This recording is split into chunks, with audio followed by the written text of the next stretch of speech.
Automatic mutton सुगंधित गंध। जीवनलाल एक ब्याज के पैसे देने वाला व्यापारी था। उस गांव के लोगों को ब्याज से पैसे देते हुए ब्याज समय पर नाक पकड़कर वसूल करता था। उसके प्याज से ब्याज से पैसे लेने वाले के ऊपर थोड़ी सी भी दया नहीं करता था। कोई भी अगर इस महीने का ब्याज नहीं भर सकता जी कहता तो तुरंत इधर आ बोलकर खड़े कर उसके कपड़े उतार कर लेकर, इस महीने के ब्याज के बदले ये हो गया, अगले महीने भी नहीं है बोला तो तेरे बचे हुए कपड़े चप्पल छीन लूंगा। ये जीवनलाल बोले तो क्या समझ रहा है तू, करके बड़ी क्रूरता से हंसता था। गांव में उसके बारे में पता है, वो लोग जब तक जान पर नहीं बनाती थी तब तक जीवन से पैसे नहीं लेते थे।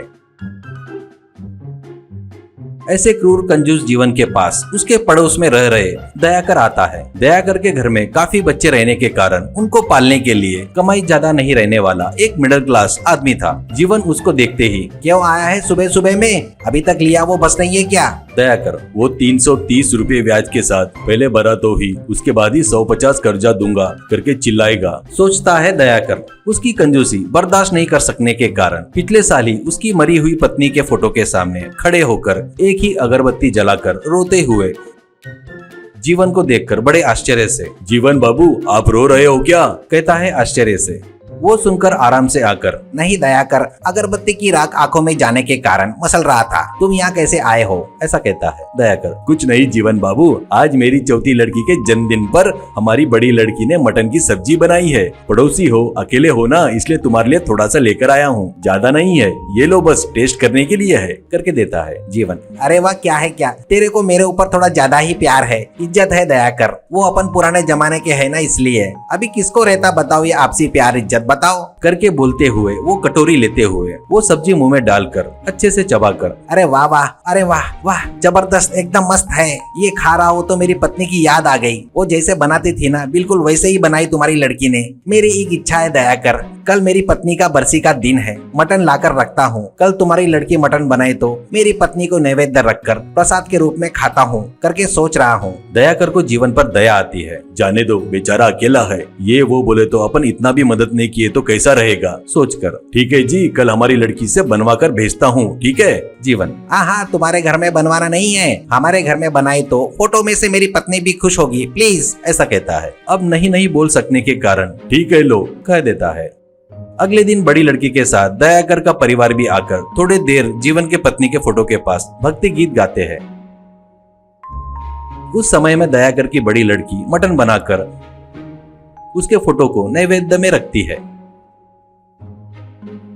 जीवन, थैंक यू दयाकर, आते रहो, खाने का समय भी हो रहा है, अभी तक तुम मुझको जो देने वाले हो 330 रुपए, बाकी ब्याज के साथ और 500 रुपए मिलाए तो तुम मुझे 830 रुपए देने के रहोगे, फिर भी बोला करके कल ही देने की जरूरत नहीं है, कोई बात नहीं, टाइम लेकर आराम से परसों दे देना, कितना भी बोले तो आस पड़ोस के है ना, कहते हुए नींद आ रही है, खाना खाकर सोना है, कहता है जमाई लेते हुए। दयाकर चौंक कर, ये क्या है, नए 500 रुपए कहाँ से आ गए, कैसे मिलाए, कहता है जीवन। अरे वाह, कुछ पता नहीं वैसे, अभी तक तेरी बड़ी लड़की और तू और तेरी लड़कियां जब से चूल्हे के पास बैठकर मटन करी मसाले की खुशबू मेरी सब्जी के स्वाद में आधा सूंघ लिए ना, तो उसके बदले में पैसे कौन भरेगा, करके जबरदस्ती दरवाजा धकेलते हुए, परसों तक मेरा पैसा ला कर दे, नहीं तो मुझे गुस्सा आएगा, करके दरवाजा बंद कर देता है। दयाकर से बड़ी लड़की, क्या है ये पिताजी, मेरे से मटन करी फ्री में बनवा कर ऊपर से 500 रुपए चार्ज लगाता क्या, तुम्हारा दोस्त कंजूस है करके सुना था, लेकिन इतना क्या, कहती है। दयाकर सिर पीटते हुए, क्या करूं बेटी, कब से हम आजू बाजू में रह रहे हैं, उसका पाप उसको ही लगेगा, कहता है बड़ी लड़की। ऐसी वेद की बातें सुनाए तो ऐसे लोग ज्यादा ही फैलने लगते हैं पिताजी, मैं उसको सबक सिखाऊंगी, ऐसा कहती है गुस्से से।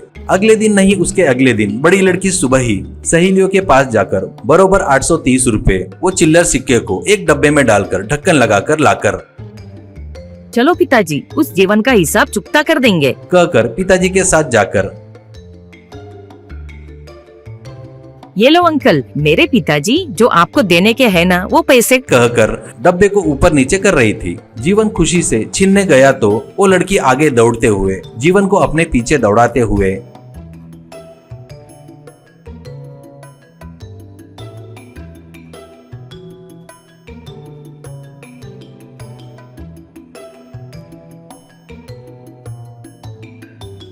कुछ देर बाद चलो पिताजी, इनका कर्जा चुका दिए। ऐसा कहती है जीवन अरे कर्जा कहाँ चुका है? हाँ हाफते हुए। लड़की ये क्या, इतने देर से मेरे पीछे दौड़ते हुए पैसों की आवाज का मजा लिए ना, कर्जा पूरा हो गया। कहती है जीवन अरे ये क्या अन्याय है? सिक्के की आवाज सुनकर सिक्के नहीं दिए और कर्जा पूरा दे दिए कह रही हो क्यों? ऐसा कहता है।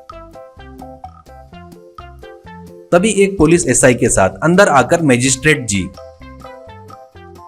खाना भी नहीं दिए और सिर्फ मटन की सुगंध सुगाने के तुम 500 रुपए वसूल करना चाहते हो तो ठीक है, पर सिक्कों की आवाज सुनकर तेरा कर्जा चुकाए तो इसमें क्या हर्ज है? कहते हुए एसआई से, इस जीवन के ऊपर कितने सारे केसेस कंप्लेंट है मैंने सुना है, इसलिए इसे सभी सेक्शन की तह अरेस्ट करने का आदेश देता हूँ, कहता है। जीवन झगड़ा करते वक्त उसको एसआई खींच कर ले जाता है।